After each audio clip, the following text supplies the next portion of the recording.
The table shows the number of books in the classroom library by category.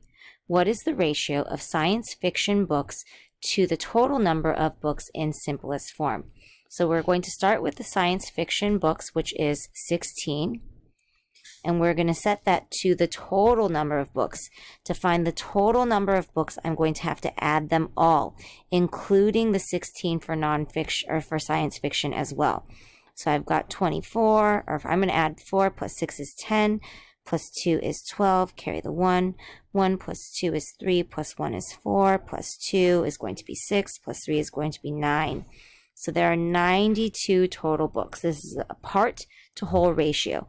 16 are science fiction and 92 total books together. And now we're going to go ahead and simplify that.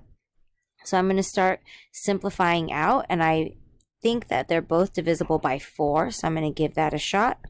16 divided by 4 is 4. 92 divided by 4. 4 goes into 9 2 times. 2 times 4 is 8. Subtract, I get a 1. Bring down the 2. 4 goes into 12 3 times. 4 times 3 is 12, and that is exact. So I have 4 over 23. I'm going to see if I can simplify that anymore. 23 is actually a prime number, so that can't be simplified anymore. So these two numbers are relatively prime, and this is in its simplest form. So the ratio of science fiction books to the total number of books is 4 to 23.